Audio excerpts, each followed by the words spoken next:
Hey guys, how you guys doing? It's Dane at ZIMM'S Guitars, and it's a little spontaneous 420 live stream today down here at my store, ZIMM'S Guitars. I'm on the corner of Dobson. That's my old address. I'm on the corner of Alma School and Guadalupe in beautiful Mesa, Arizona. And I've decided to do a little live stream this afternoon. And hopefully a whole bunch of guys will start piling in the store. Every time I decide to go live, I get a ton of customers coming in.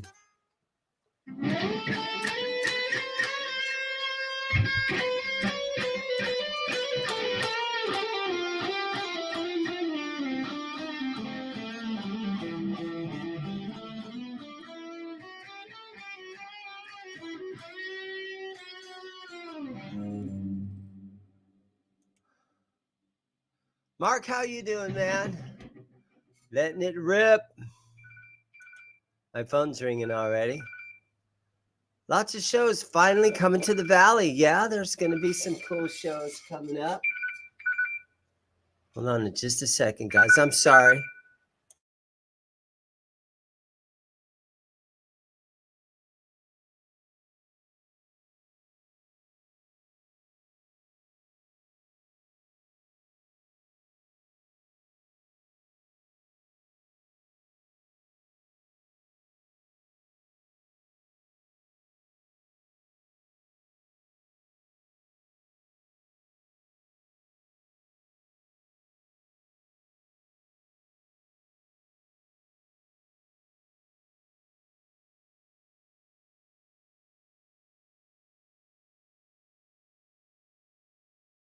Okay. Yeah, let me take a ride over. I'm not sure, it'll be probably today, but I can't tell you exactly what time. But yeah, that'll be good. I'll swing over. Sounds great. I'm here until 6 o'clock. Okay, perfect. Thank you so much. Thank you. Bye-bye. All right, bye-bye. Bye. All right, guys, I'm sorry about that, but sometimes it's important to answer your phone when it rings. James, how you doing, man? I am doing good. Thank you for asking. Hope all is good with you. Yeah, happy 420. I haven't smoked weed in probably 12, 13 years. You know, I used to be big into it, but I don't want to say that live on, but it's legal now.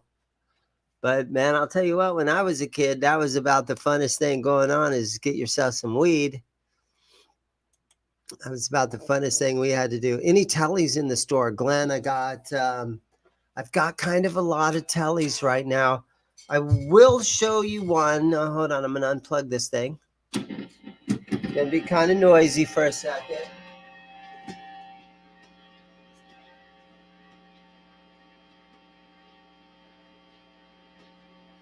All right. Let me show you this thing. Let me plug it in here. There we go. All right, new tellies that have come in. This thing, okay, I'm trying to get it together. Any new tellies in the store? This guitar is a CG. So this is a guitar that I purchased from Phil McKnight. So Mr. McKnight, he's a YouTuber. We've probably already seen his channel. If you watch his channel, this guitar he did a video on this guitar.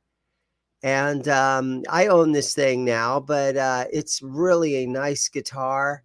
And I also have, hey, Cemetery, how are you? Thank you for coming in. I also have a couple others over there. He did a video on an EART, E-A-R-T. And I bought that one from him. And that one has the nicest frets. So I do got a couple of strange tellies that were part of Philip McKnight's collections just recently. And I feel so lucky that I'm able to buy gear from him. This thing is mint. You know, not very often can you say a used guitar is in mint condition. Crafted by CG Guitar Works 2020. 2021, I'm going to say, is the serial number or the year. Wilkinson hardware. Very nice guitar. And so, yes, I do have some Telecaster stuff. And roasted neck. I don't have the specs right in front of me on this thing, but just a really cool CG guitar, Telly.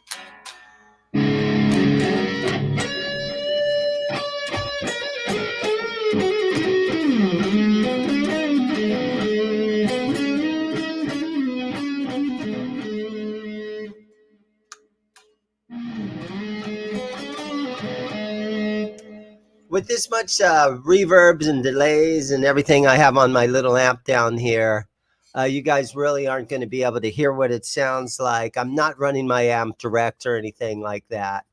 But it's a very beautiful guitar. Yo, Amanda, how are you? Thank you for coming and hanging out for a minute. Megatodd 707. Dude, I just decided to come on here. And Megatodd actually lives here in the neighborhood of the store. And he comes and visits me once in a while. Yeah, look at this thing, right? She is a beaut. It's a great looking guitar. Megatodd, you know where I'm at. Ship it to one of your friends. It is. Even if you're picky, this one, no scratches, no dents. This thing is mint. And again, man, I just can't believe how some of these great deals I get from Mr. McKnight. Joel, how you doing, man?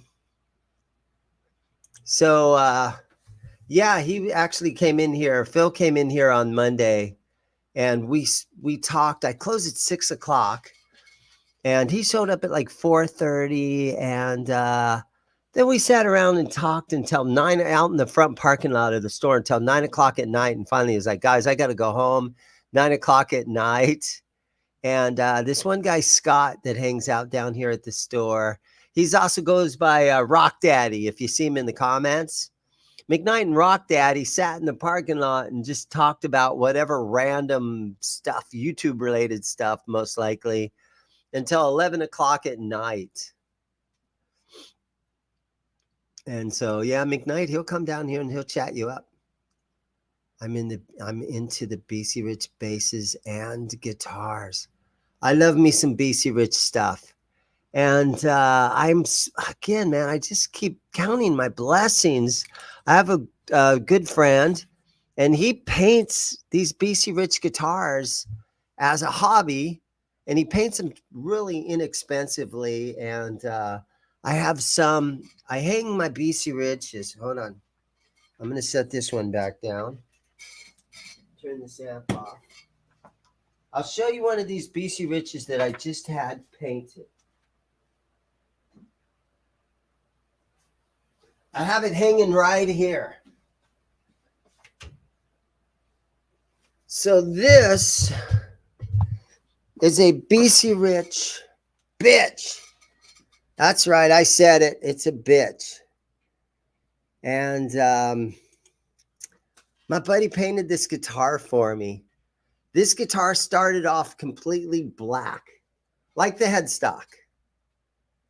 And he decided, I said, "Hey man, paint this thing for me."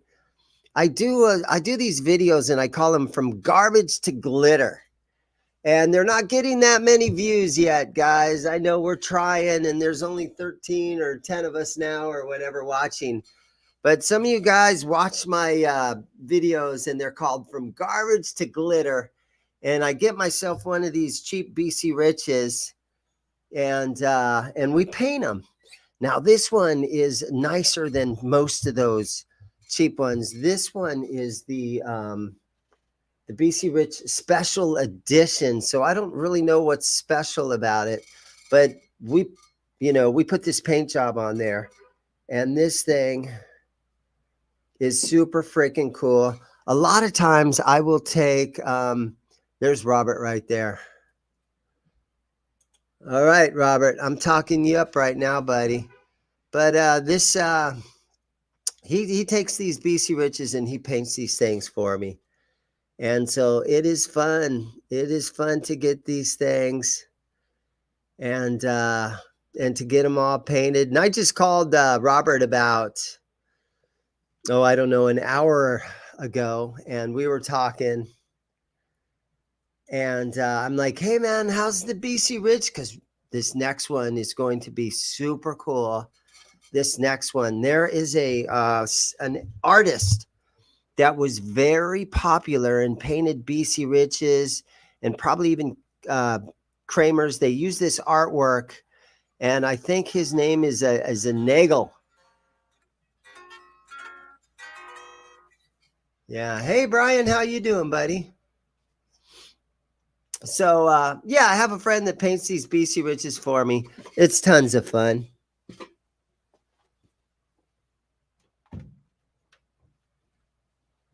And I'll see if I can real quick. Let me get my camera and I'll see if I just point it up here.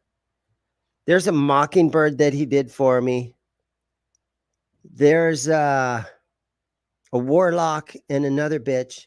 And then the gold one down at the end there is a virgin, a BC Rich virgin.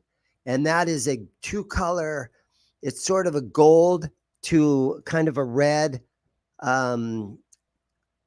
two-color, two-tone kind of thing, and with all gold hardware. So yeah, a lot of great paint jobs coming from Rob. And he does it as a hobby. And I'm really enjoying doing some of these videos where we take an old beat up BC Rich and we have them repainted and we have them all fixed up.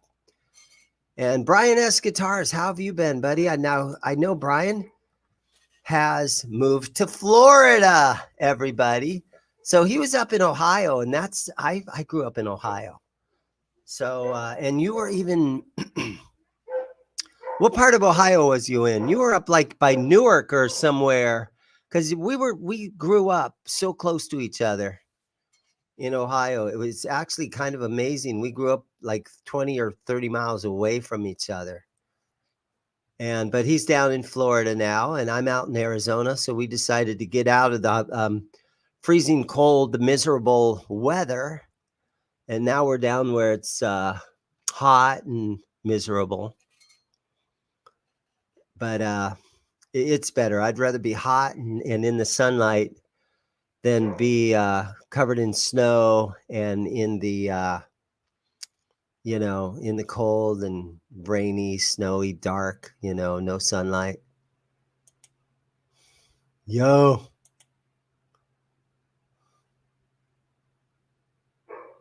Here's Robert. His texting. Jackson, Kramer, BC Rich were among those that used Nagel prints before they got hit with a cease and desist or like a stop order. I might have a little photo in my phone that if I could navigate through my phone, that will show a little bit of what print he's going to put on this BC Rich. Here it is right here. So here it is right here. So this is going to be sort of what we're doing on the next one. We're putting this pretty print of this girl on my next BC Rich. So this should be a fun one. right? And there's just the print, and there's kind of setting on the guitar. And hey, man, how are you? Hey, partner. But this is the next guitar that he's doing for me, and I'm super excited about it. And I called him today, and I'm like, bro, will you just hurry up, man? But you got to let him take his time and do it good. So, but I'm trying to rush him, like always. But again, Robert, thank you so much, man, for painting guitars for me. It's been a ton of fun.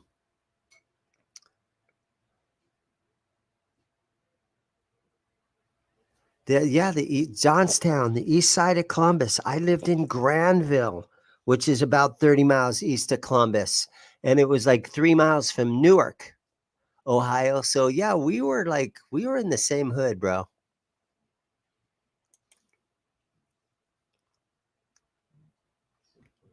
You know, that happens sometimes when you're painting guitars. It's a tough job. And if it doesn't turn out just right, he'll go ahead and he'll sand it down and he'll try over again. Sometimes it takes a while. Man, it's been a long time since I've had any 212 cabinets in here.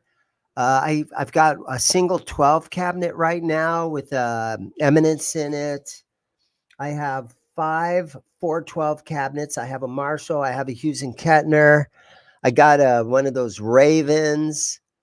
And I get some 412 stuff still, but I'm trying to only take combo amps as trade-ins nowadays, because your average guitar player unfortunately isn't lugging out the big 412 cabinets anymore.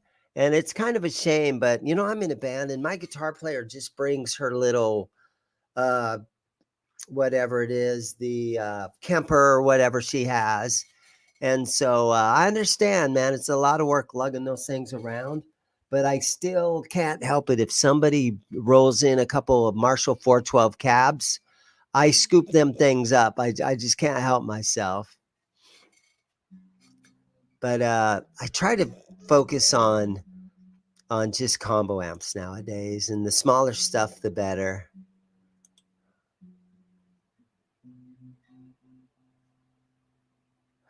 Yeah, it doesn't get 120 very often. And if it is 120 degrees, just don't go outside.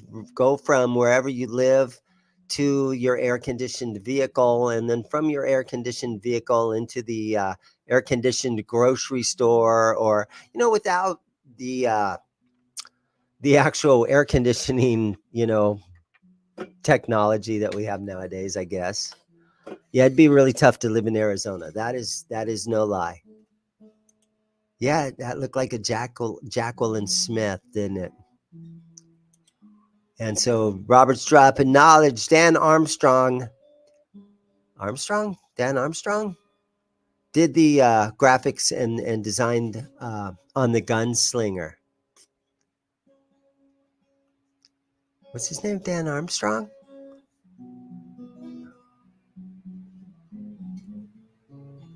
Big Todd. Oh, here we go.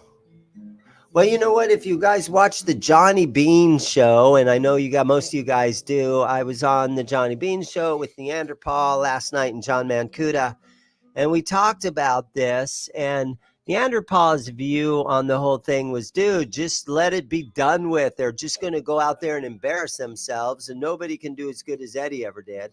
And I'm like, I don't think that's a good reason not to do something. It's just because you're going to be afraid that you're going to have bad comments and bad people, people are going to talk shit about you. But I think anything Van Halen interests me, because I'm a huge Van Halen fan. I saw the 1980 Invasion tour. I saw 1981, 82. I was at the 1983 show, all here at the Coliseum in Phoenix. I went to the US Festival, and then I saw Hagar, Van Halen in, what year was that show? 96, I saw Hagar. I went to that Dave and Sam show when David Lee Roth and Sammy Hagar brought both of their bands out, and they, did that. I went to that, and then I went and saw the Different Kind of Truth. Van Halen show in 2015. So trust me, I'm a huge Van Halen fan. And if Joe Satriani can get Michael Anthony, it's based on if they get Mikey in the band, because I love the way he sings and he brought so much to Van Halen. And nothing against Wolfie, but man, I want to see Michael Anthony in the band and I want to see Sammy in the band. And I wish Dave would just, even if you put a teleprompter in front of Dave and says, Dave, just stand there and try to sing the stuff as close to what it kind of sounds like on the record, I'd be so happy with that. So if they're willing to do it and put it together, then I'm 100% in. And if they can go through the archives and dig up put a new album together that has old songs, even if it's the stuff that wasn't good enough to make it on the records, if they could put something like that together, I'm 100% all in on whatever those guys decide to do. Brad Guitar Miller, how are you? Denison University in Granville, where Steve Carell went to Denison. I did not know that. That is super cool. Yeah, that's my old. Hold on just a second, guys. I need a couple of super singers. Okay, hold on a second, guys. I got to do my actual job for a second. Just for a second. I figured you're doing that. What? Super Sync, right up there. 2 packs? 2 of them. Yeah. Let's see. Okay. You got 10? Sure.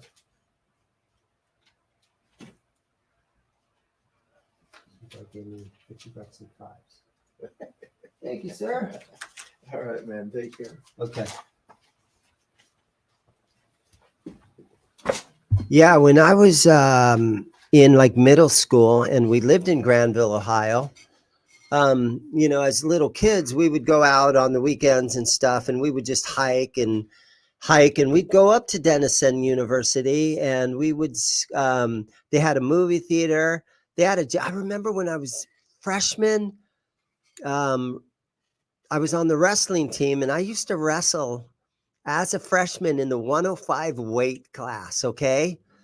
One time I had a meet coming up, you know, a wrestling meet coming up, and I went up into the Denison University. I went into the big gym that they had. And back in those days, they didn't put locks on any of the doors or anything. You could just walk through whatever you wanted to as a little kid. You just, you would just, hang out up there. But I went into the steam room and I was able to wrestle 98 class at the next day. They weighed me in again, and I weighed 98 pounds. So I got to wrestle 98 pounds because of the steam room at Denison University. I probably still lost that match. Okay. Hey, you guys are keeping up with the comments, and I am lagging way behind. I'm going to skip through a couple of here. And hey, there's Rock Daddy right there. How you doing, buddy? And let's go down here. Janice, thanks for coming in. Yeah, it gets to be a lot. When we're talking about the Johnny Bean show, we're kind of, and I keep saying that Neanderthal and Mancuda are kind of schoolyard bullies when they get together. Sometimes they'll kind of start to tease, or they'll get on a subject and they'll argue back and forth.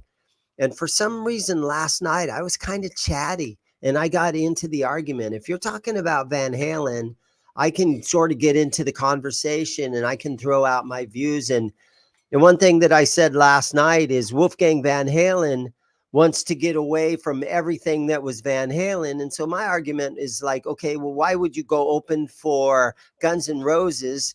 That is a whole bunch of 50, 60-year-old men that are all into Van Halen. How is that getting away from Van Halen? So we last night we were getting a little argumentative, and those guys will argue over who's a bigger band, Judas Priest or Iron Maiden. And then John, he's hilarious, but you got to be in that type of mood to listen to his sexual humor that he uses. But both of those guys Neanderthal and John Mancuda, they are professional comedians. And I am an old guy sitting in a guitar shop that plays bass in a band. And I'm not a comedian, and nothing I say is ever funny. And I find myself trying to tell jokes and stuff, and they're just not good. And so I'm not sure why I go on that show, but it's to promote my shop. I go on there to promote my shop and to try to get a few more subscribers to my channel and stuff like that. And sometimes it's aggravating to go on there, and sometimes I ought to just go home. But for the last 2 or 3 months or so, it's been kind of fun, and I kind of look forward to it. But what it does for me is those guys are at the comfort of their homes. Those guys are sitting at home. I'm sitting here at my guitar shop when I do that show. So I come in at 10:30 in the morning. That show starts at 5, and they want to go until 9 o'clock at night. So that pretty much makes me sitting here in my guitar shop for 10, sometimes 11 hours a day, so I can participate in that show. So a lot of times that's why, as soon as Mancuda does his guitar of the night kind of thing that he has, guitar of the day kind of thing that he has, I usually don't even say, okay, God, see you guys later, man, I'm going to go home. I just hit the end button and I get out of there. So very rarely do I even say goodbye to everybody in there and things like that. And I feel kind of like a chump for just leaving. But man, I'm down here at already, a 10-hour day, and I'm pretty much just like, okay, goodbye, click. And I hit the end broadcast, leave studio button. I just hit it and go, good, I'm out. Sneak away. Rico B, how you doing, buddy? There's Kurt 5150. Dude, thank you so much. Sometimes what I try to do on the Johnny Bean Show is I try to ask the questions. And you guys might have noticed that. But those two guys will be going on about a certain topic. And now last night they were talking about Neanderthals, like, oh, I want to just get into the archives. I want them to go in there and actually pull old songs out that we haven't heard and maybe remix them and then master them and put a new album together.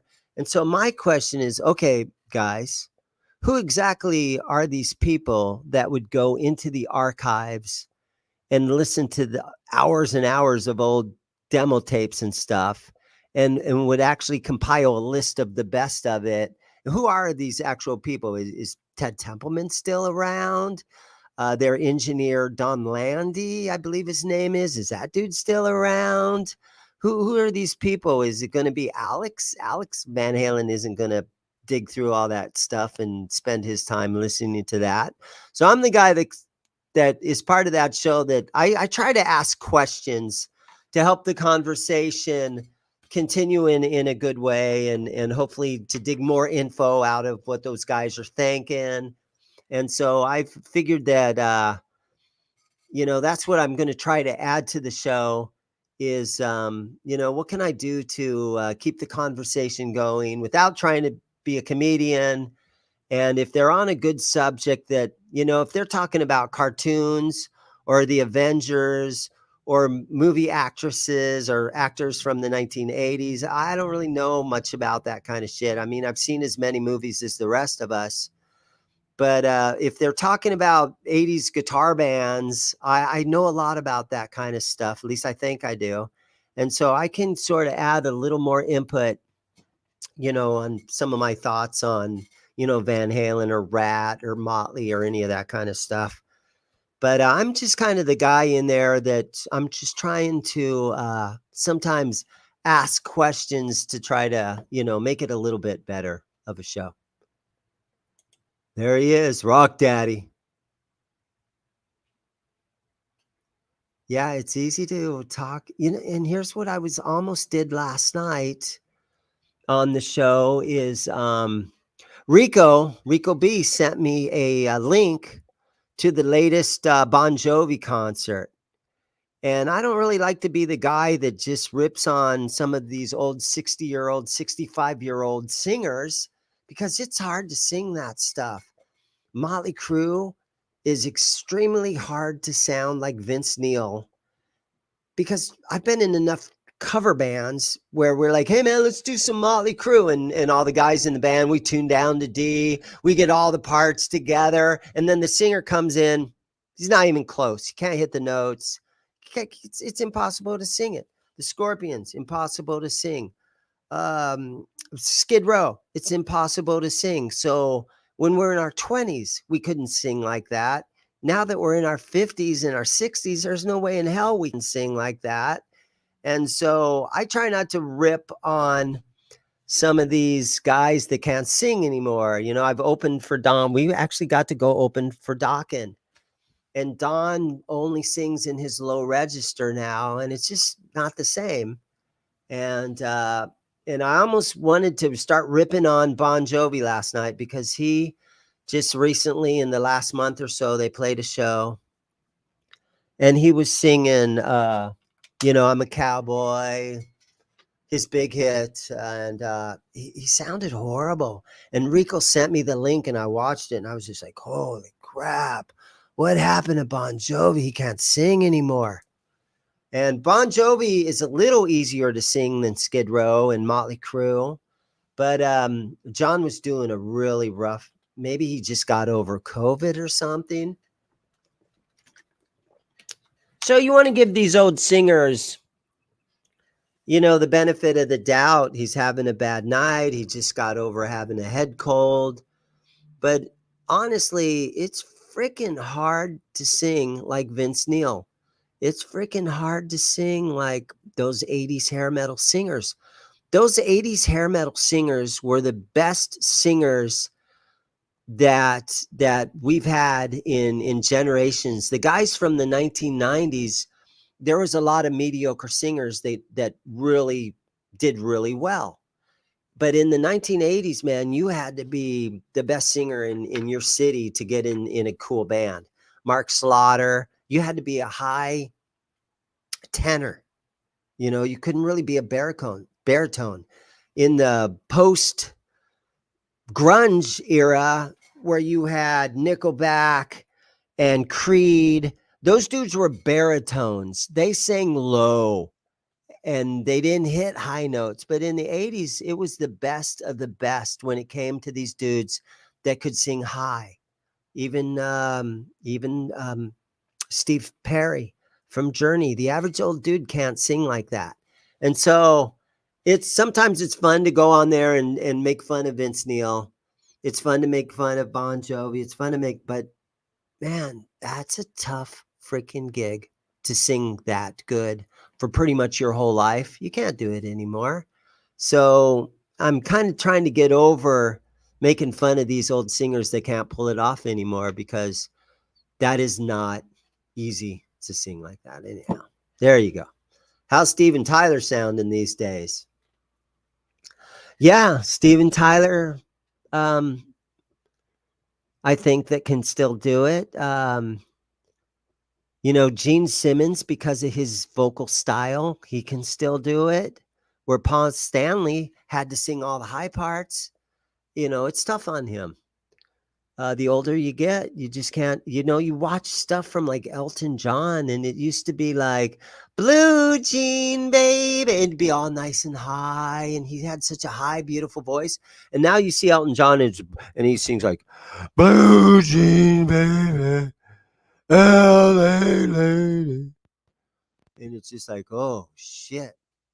So anyhow, I kind of want to be done making fun of all the bands that you know I loved from the 80s. I kind of want to be done with it and just, you know, try to remember them for what they were doing. Then David Lee Roth, you know, everybody says he was the greatest rock entertainer of all time. Never could really sing that good. And I always kind of wished, every time I saw Van Halen, it was such a great party that it didn't really matter how great he sang. Some of the funnest parts of the early David Lee Roth Van Halen shows was the shit he said in between the songs. That's where it was really fun and entertaining. All the shit he said in between every song. So, you know, there's all that way of looking at it. Make it, Todd. What the heck? Just got a $10. Woo! Super chat. Where's my lights? I got to change them to yellow. Mega Todd, thank you so much, man. Super cool. And your guitars are great. Thank you. Yeah, I kind of fell into having in just the type of guitar shop that I decided to try to create here.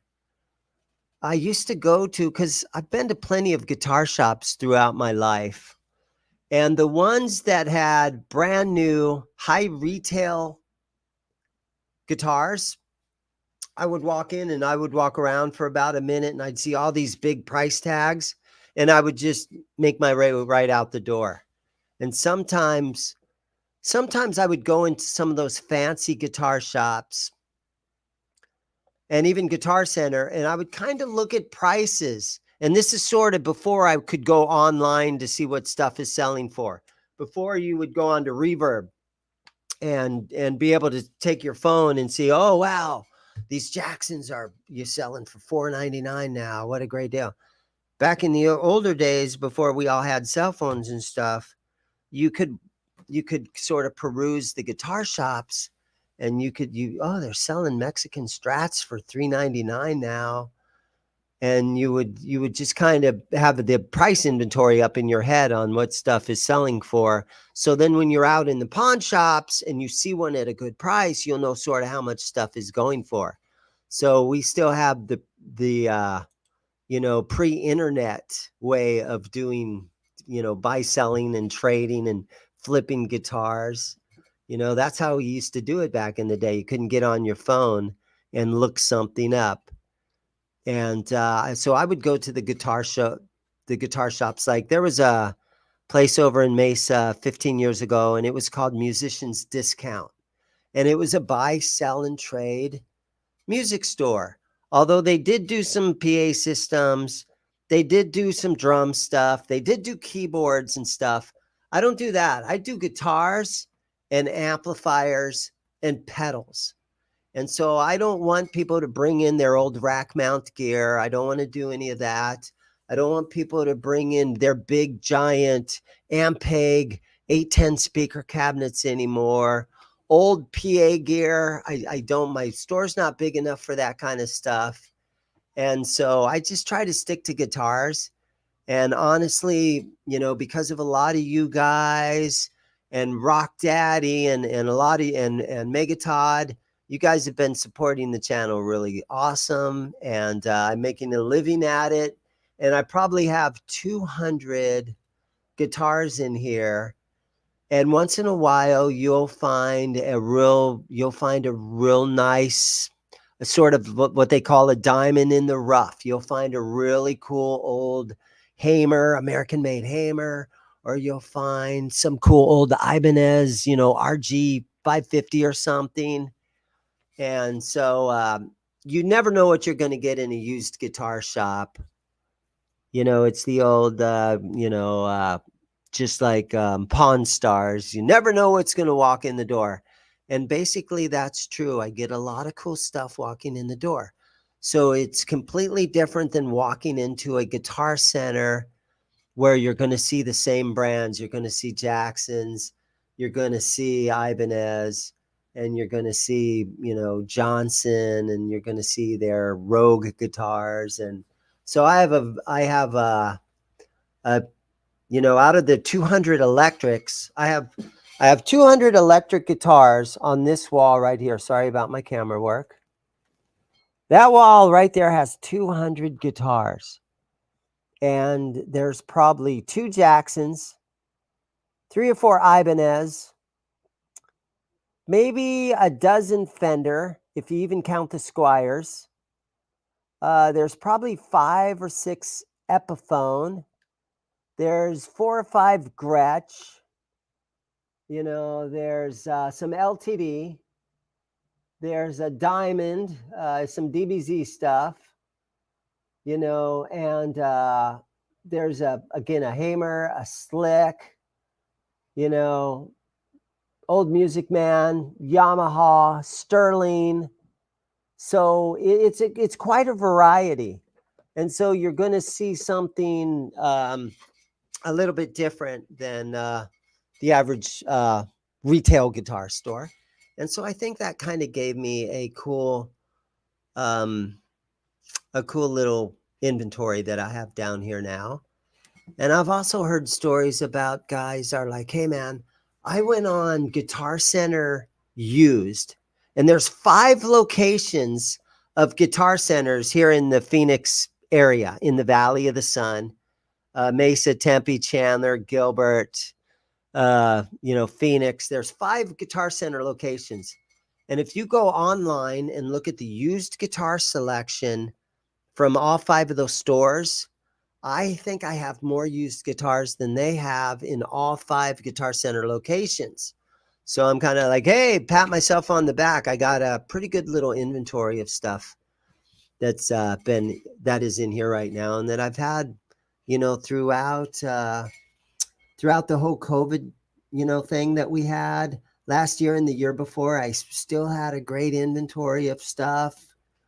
And I always price my stuff lower than what I can find something on Reverb. So the average guy can be like, hey, man, these are selling for $450 on Reverb. And I say, okay, I'll go $425 for it. So always try to give people good deals and stuff like that. So there's that. So, yeah, it's been doing good. And I'm pretty happy about how things are going. Guitar prices are through the roof, but I still tell some customers, not as much as I did, 6 months ago, but one of the things that I used to tell a lot of customers is I'm still at pre-COVID pricing. Just if they were on the fence about a guitar or something, I would mention that almost every day. I would tell people, hey man, I'm still at pre-COVID pricing. So I didn't really take too much advantage of the whole COVID situation. The one thing that I did do is my Made in Mexico Strats that I used to sell for $400, I priced those at $500 now. But other than that, I'm pretty much still the same as far as most of my pricing. And again, I just go on Reverb and sometimes eBay, and I see what items are going for, and then I'll try to beat those prices. Especially if it's one of my regular customers. You get these customers that come in once a week, and they're like, hey bro, what's new in the store? And I'll look around and I said, well, I got this short scale Fender over there.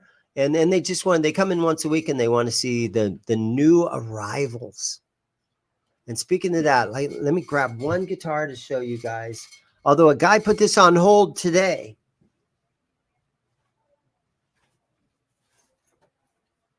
So I got a Kiesel.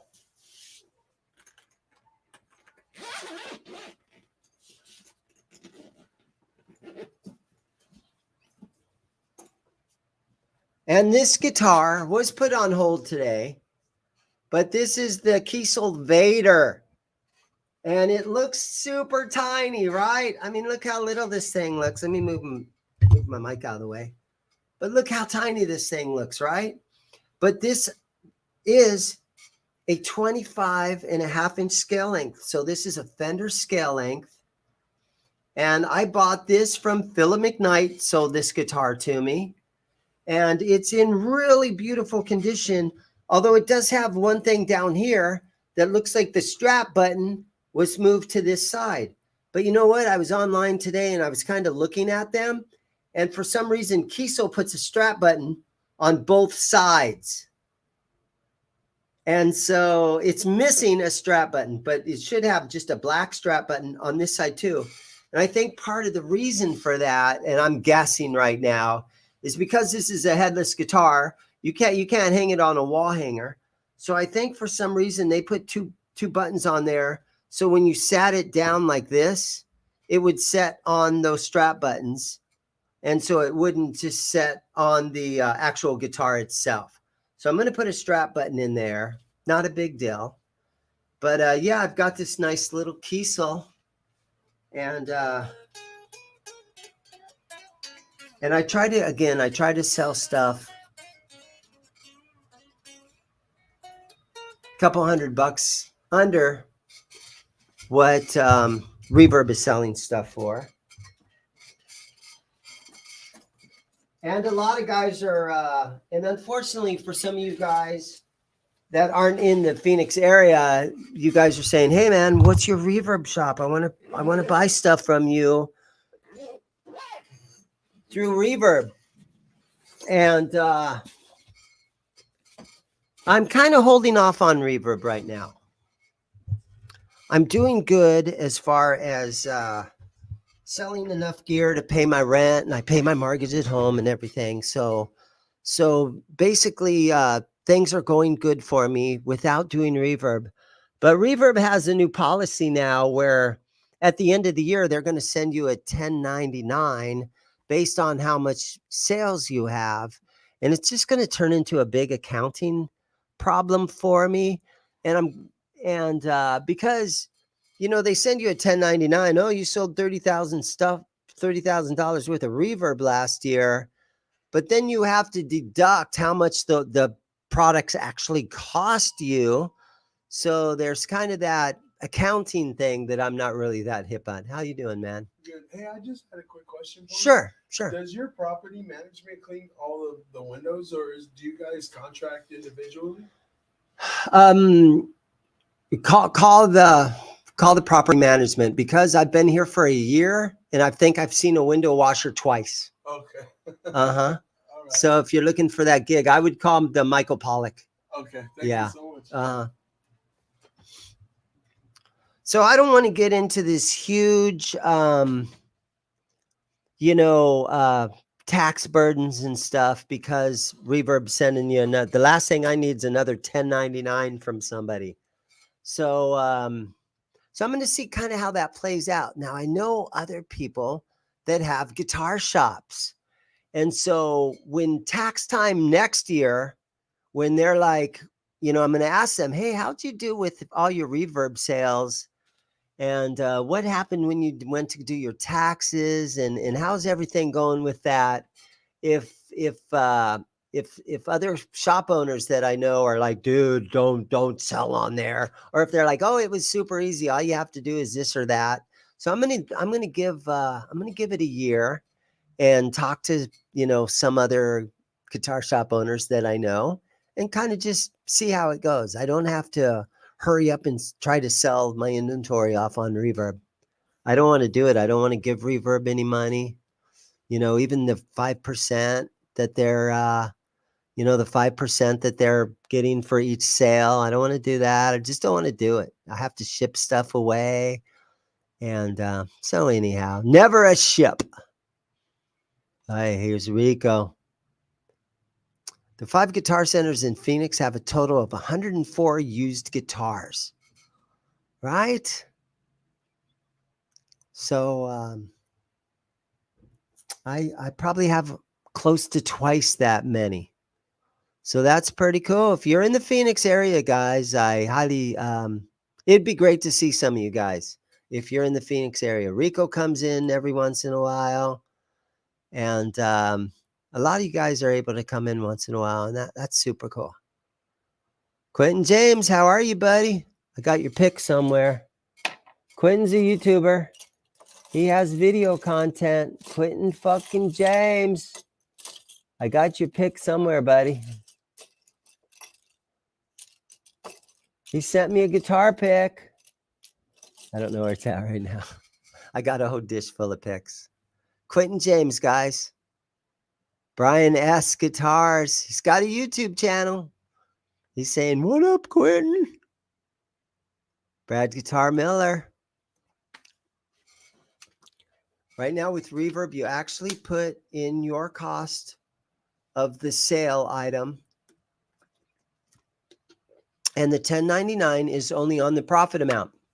Yes. The 1099 is always only on the profit amount.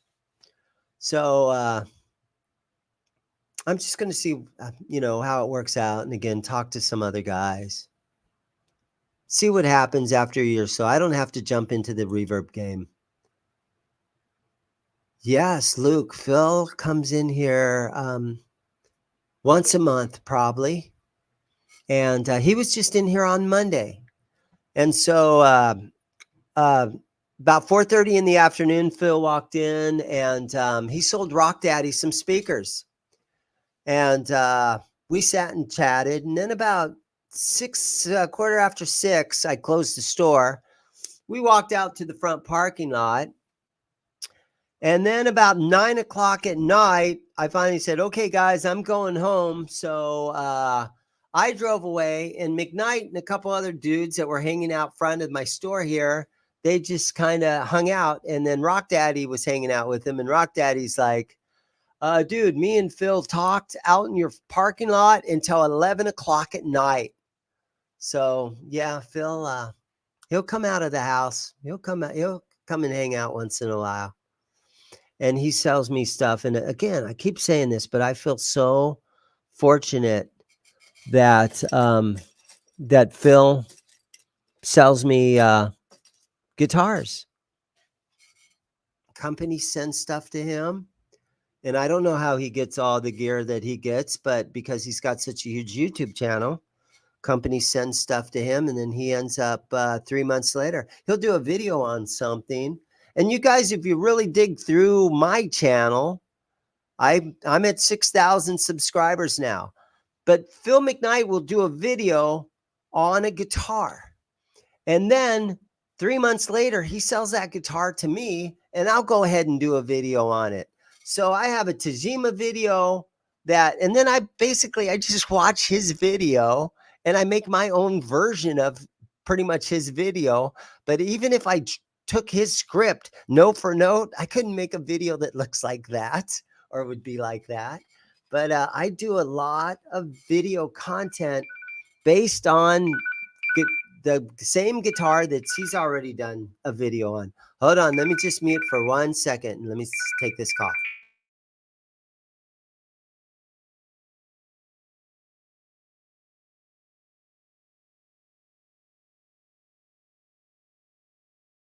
On my hello.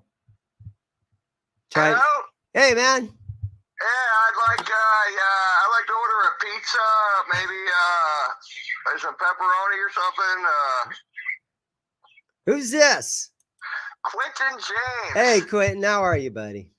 What's going on, James? Just decided to do a little spontaneous live stream today.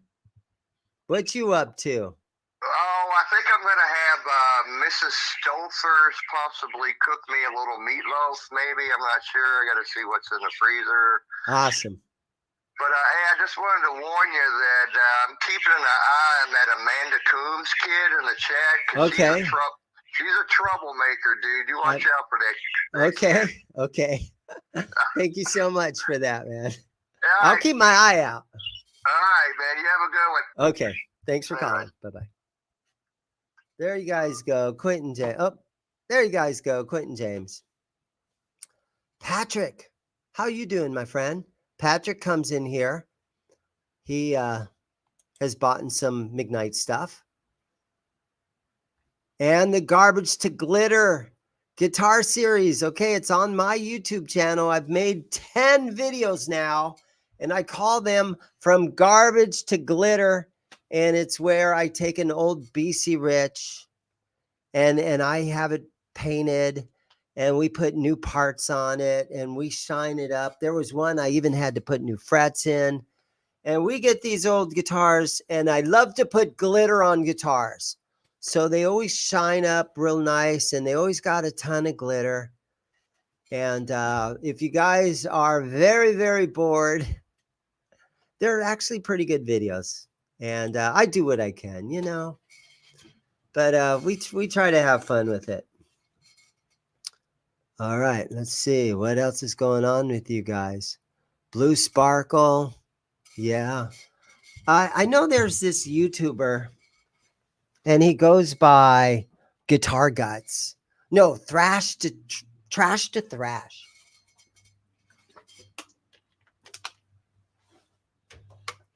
But he does the same thing. And you can see the Trash to Thrash has a little aluminum shed out in his backyard, and he rattle cans paint jobs, and he puts kill switches and everything. But I like to think, and he does good videos, and he's got 3 or 4 times as many subs as I have. Not that it's a competition, but man, my paint jobs turn out so much better than that guy's paint jobs. And I don't put a ton of money into these guitars. This one, the same pickups, I left the same pickups in here. I took them out, we painted it. I put the same pickups back in there because I think these BC Rich blackouts, they look fine in here. They look great. Now, if it's a guitar that has really, really crappy pickups in it, I'll swap them out. But it's something that I've been trying to do a little bit in my YouTube channel, and from garbage to glitter. And unfortunately, not that it matters that much, but unfortunately, the views are only at a 400, 500, 600 views, something like that. I think the first one I did is maybe up to 1,000 views or 1,200 views. You know, after a year or so, some of your views really start to go up. If you look back at I've done like 600 videos now. If you look back at some videos that I did 3 and 4 years ago, they're all at like 10,000, 12,000 views. They're all really up there.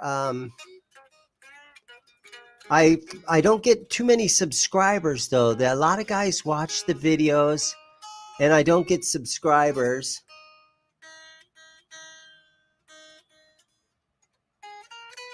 Not sure why that is, but sometimes if you put out too much content,